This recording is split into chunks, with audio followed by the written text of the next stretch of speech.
Meu querido pai costumava mediar quando reclamávamos que alguém reclamava da gente, meu irmão e eu. E dizíamos, essa pessoa está dizendo por que não chamei, por que não fui, por que não avisei. Meu pai olhava para a gente e dizia, calma. Essa pessoa está te dizendo que gosta de você, que tem saudades de você. Depois, quando fomos adolescentes, muitas vezes criticávamos a meu pai por querer sempre mediar e explicar a cada um que é o que o outro está tentando dizer. Tem muitas piadas nas redes sociais que mostram que a pessoa diz uma coisa e na verdade quer dizer outra. Não sei se já viram esse tipo de coisas, mas tem muitas dessas. Estava pensando que talvez você... E por dentro a pessoa diz, eu tenho absoluta certeza que você é tal e tal coisa.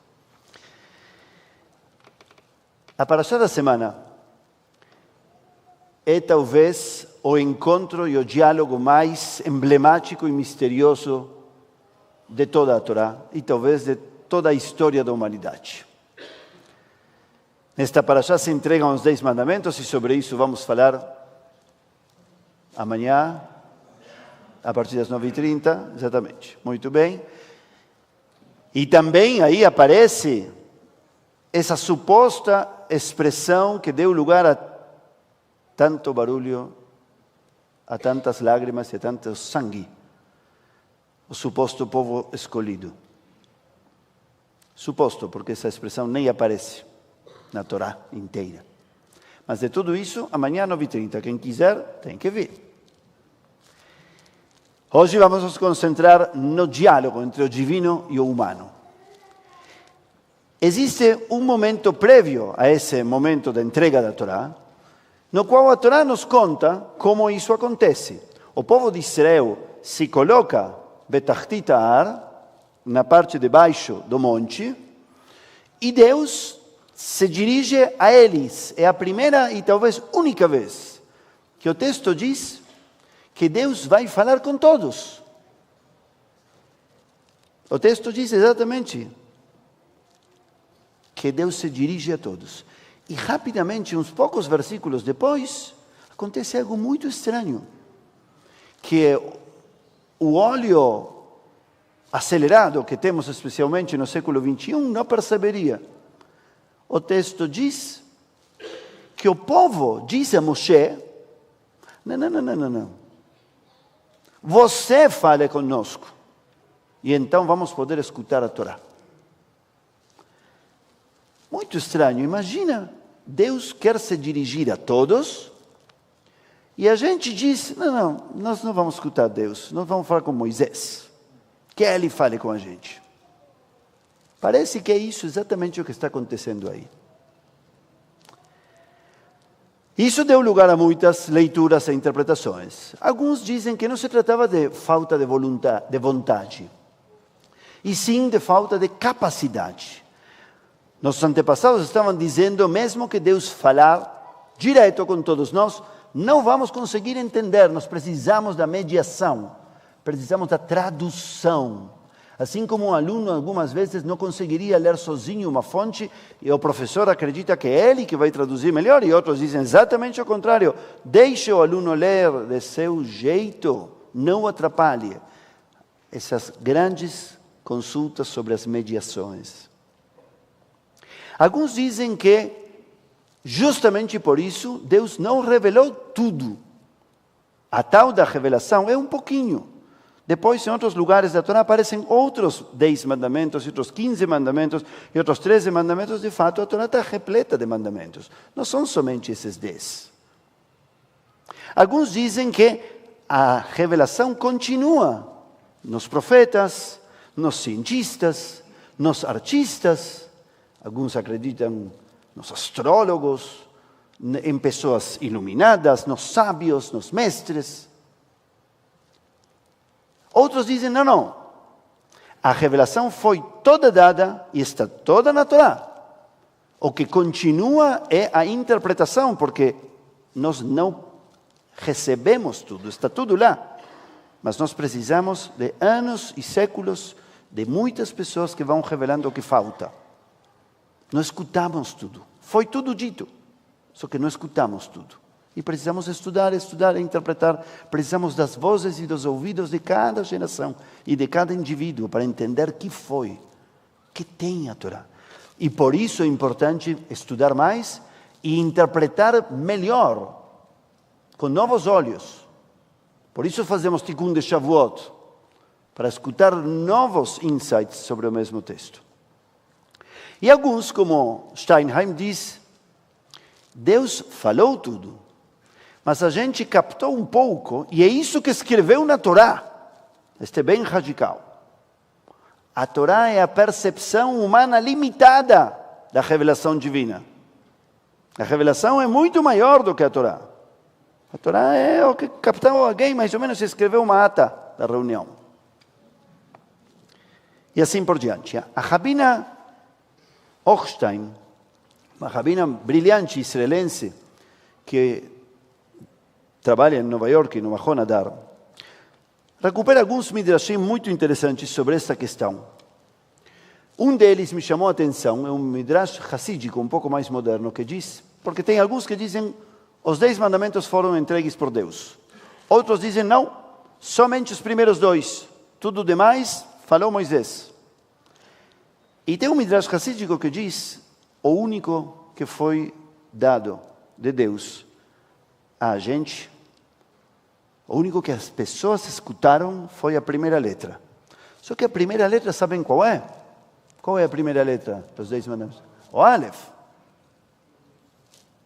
E o Aleph é uma letra muda. Então, o único que escutamos nada. Alguns dizem, isso mostra a incapacidade. É uma forma sutil de dizer, nem uma letra conseguimos ouvir. Da distância entre o divino e o humano. Outros dizem, não. A escuta foi maravilhosa, porque escutamos além das palavras. Escutamos o silêncio. Escutamos a presença. Ultimamente, eu, além de citar rabinos e filósofos, cito o que aprendo com Bnei Mitzvah. E se os primos vão liberar um pouquinho o Martim, ele vai poder me escutar um minutinho. Obrigadão.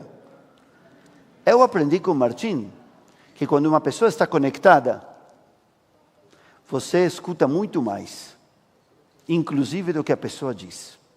Porque a pessoa diz muito mais do que está dizendo.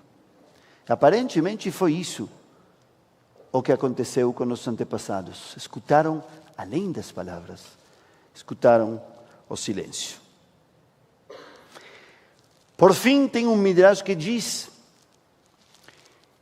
que nesse momento no qual os antepassados pediram que falasse Moshe ao invés de Deus, o que na verdade estavam dizendo não é que fale Moshe ao invés de Deus, e sim que fale Moshe junto com Deus.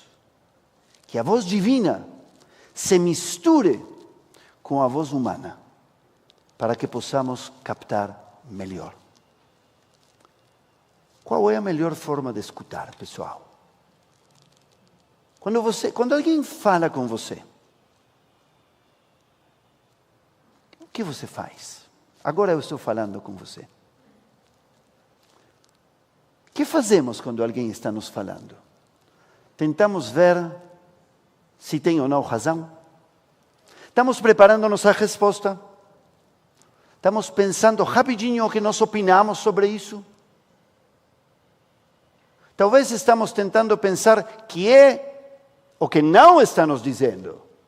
E começamos a suspeitar, deve ter mais coisas aí. Isso é o que ele diz, e o que não diz? Tem muitas atitudes na hora de escutar. Talvez nos perguntamos, por que está dizendo o que está dizendo?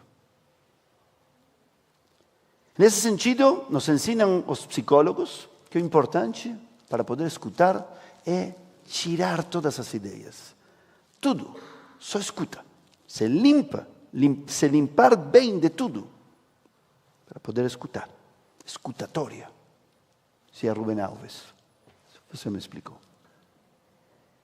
tirar ideias, tirar sons, tirar história, tirar tudo. Ficar como um meditador para escutar a pessoa que te fala. Pode ser bom isso, só que quando terminou a cena, você é você e vai começar a julgar o outro. Este tal Dao Sheikh propõe que os humanos queríamos envolver algo humano, algo nosso, para misturá-lo com a voz divina para poder receber melhor. Como se dissesse, quando alguém te fala, traga a tua própria voz para mediar. Não para atrapalhar, para ajudar ao que o outro está dizendo. Diga junto com ele o que ele está dizendo. Às vezes uma pessoa te fala de um modo que você não gosta. E você já sabe como ele poderia te dizer o mesmo ou melhor.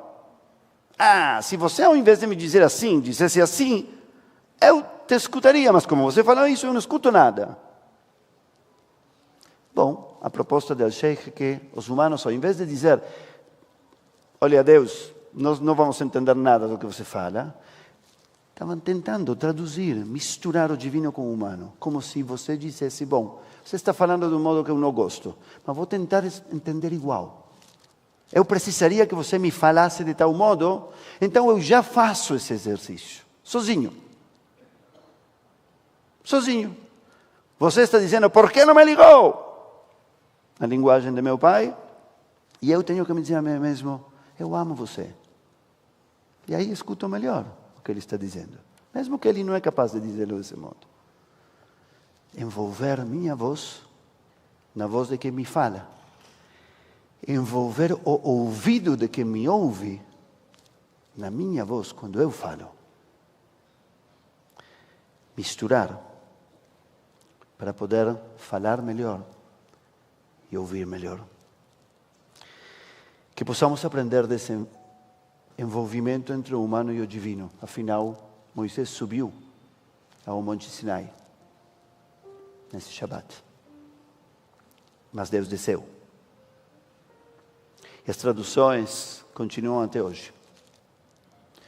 Que possamos então envolver nossa fala na fala de quem nos fala, com o intuito de ouvir melhor.